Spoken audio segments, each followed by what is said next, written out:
ఓం శ్రీ గురు ఉపదేశం.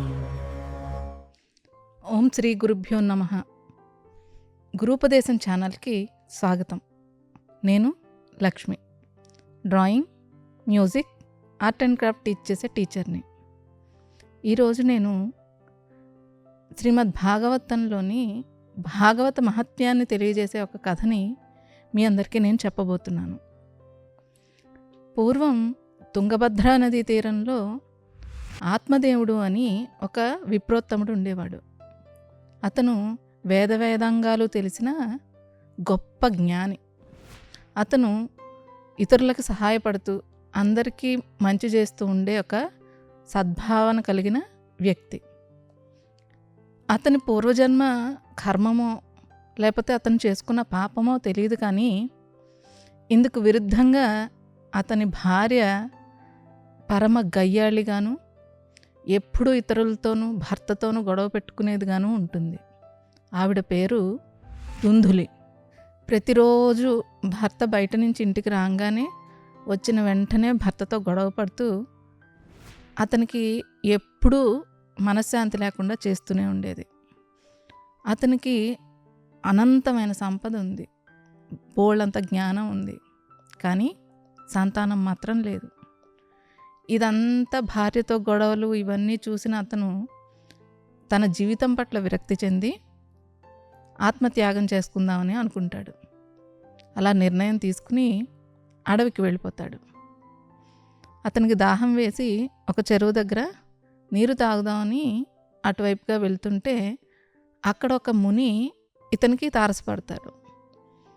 ఇతన్ని చూడంగానే ఆ సాధువు అడుగుతాడు, నువ్వు మంచి తేజస్సుతో ఉన్నావు, ఈ అరణ్యంలో ఎందుకున్నావు అని చెప్పేసి అతన్ని అడుగుతాడు.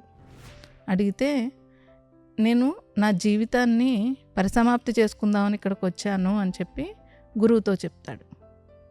అప్పుడు ఆ సాధువు ఒక్కసారి కళ్ళు మూసుకుని అతని జీవితం అంతా చూసి, నువ్వెందుకు ఇట్లా ఉన్నావు, నువ్వు చాలా మంచి బ్రాహ్మణుడు కదా, నువ్వు అందరికీ సహాయపడుతూ మంచి సహాయం చేసేవాడిగా ఉన్నావు కదా, అదే జీవితాన్ని కొనసాగించవలసింది అని చెప్పి ఆ సాధువు చెప్తాడు.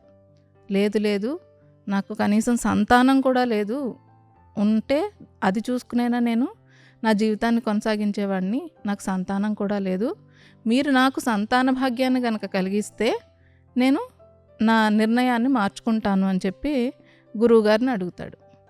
అడిగితే అప్పుడు ఆ సాధువు చెప్తారు, నీకు ఈ జన్మలోనే కాదు, మరి వచ్చే 7 జన్మల్లో కూడా నీకు సంతాన భాగ్యం లేదు, కాబట్టి నువ్వు ఇంటికి వెళ్ళి ఇతరులందరికీ సహాయపడుతూ నీ జీవనాన్ని కొనసాగించవలసింది అని చెప్తాడు. అయినా ఈ ఆత్మదేవుడు వినిపించుకోకుండా నాకు ఎటువంటి పరిస్థితుల్లోనూ మీరు సంతాన భాగ్యాన్ని కలిగించవలసింది అని చెప్పి పదే ఆయన్ని ప్రాధేయపడతాడు.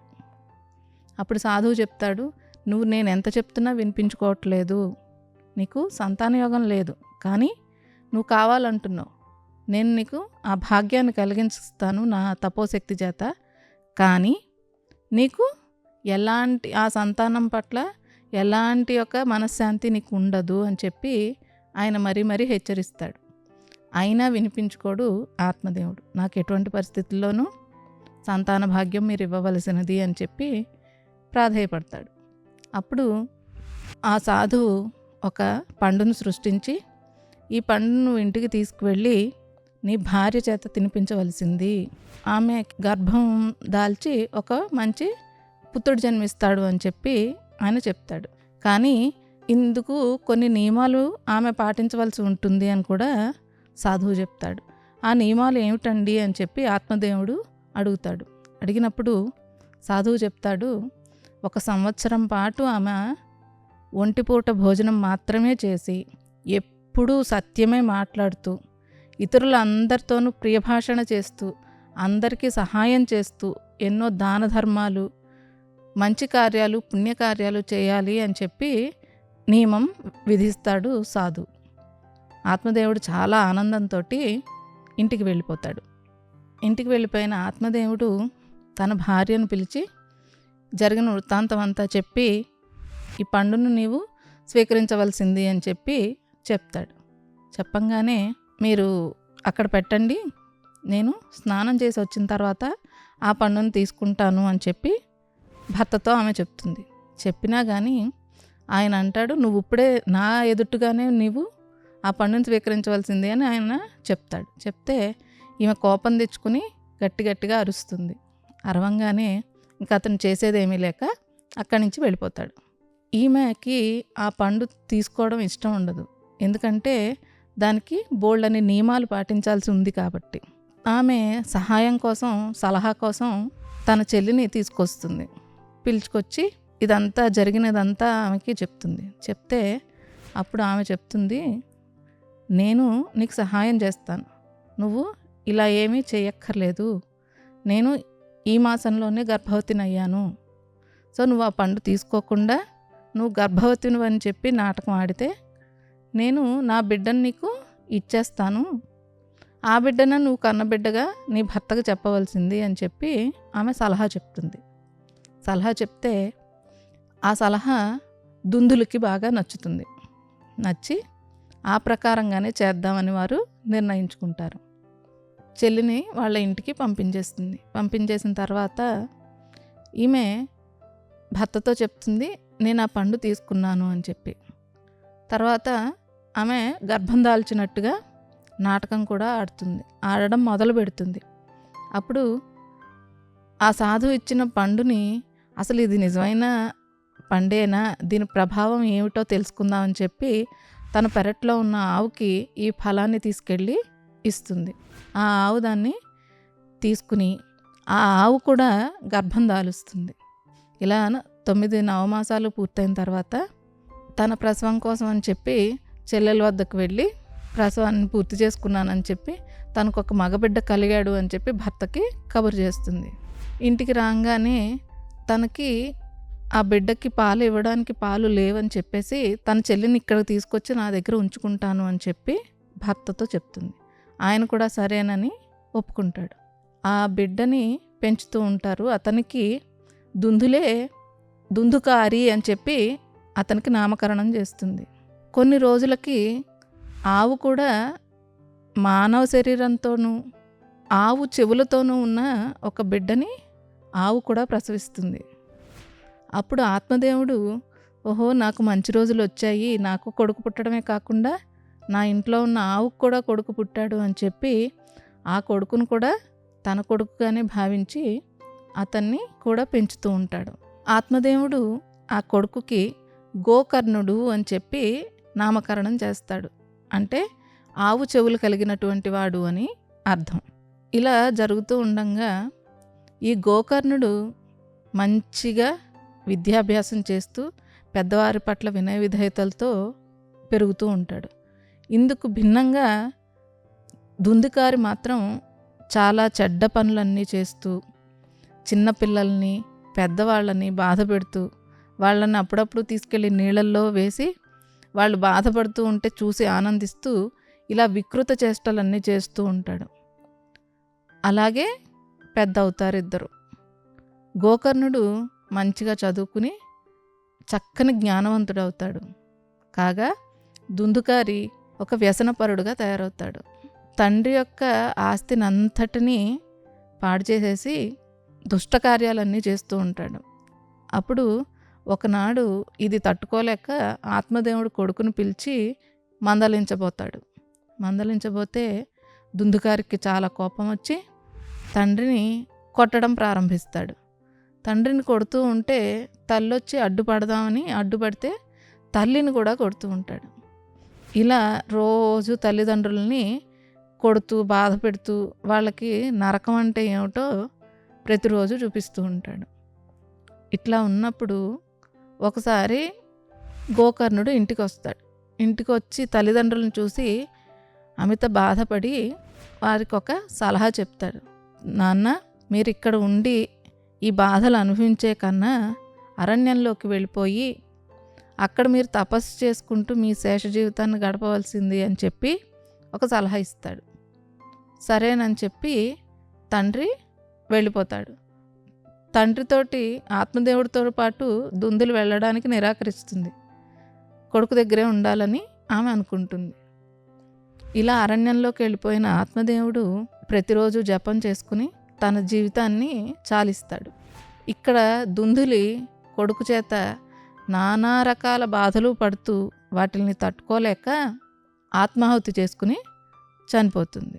అప్పుడు తనకింకా ఎలాంటి అడ్డు చెప్పేవాళ్ళు లేక ఈ దుందుకారి తన ఇంటికి వేశ్యలను తీసుకుని వచ్చి ఇంట్లోనే పెట్టుకుని ఉంటాడు. వాళ్ళకి కావలసినవన్నీ సమకూర్చడం కోసం ఇతని దగ్గర ధనం ఉండదు.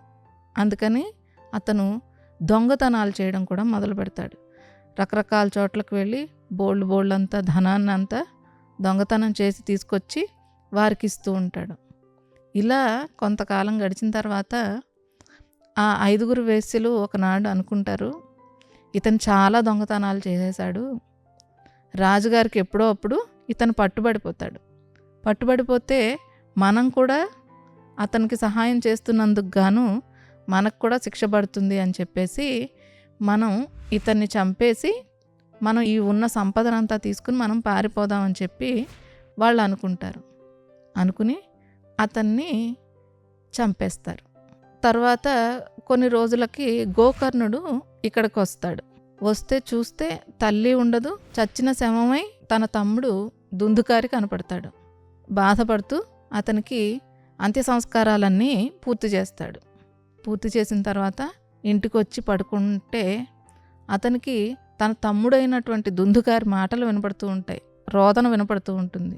దుందుగారు చెప్తాడు, నేను ఇక్కడ ఈ బాధను భరించలేకపోతున్నాను, నేను ఆత్మరూపంలోనే ఇక్కడ ఉండిపోయాను, నాకు సద్గతి కలగలేదు, నాకు సద్గతి నువ్వు ఇప్పించవలసింది అని చెప్పి తన సోదరుడైనటువంటి గోకర్ణుడిని అడుగుతాడు.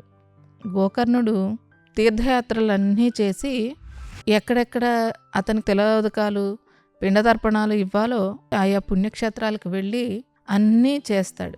చేసి మళ్ళా ఇంటికి వస్తాడు.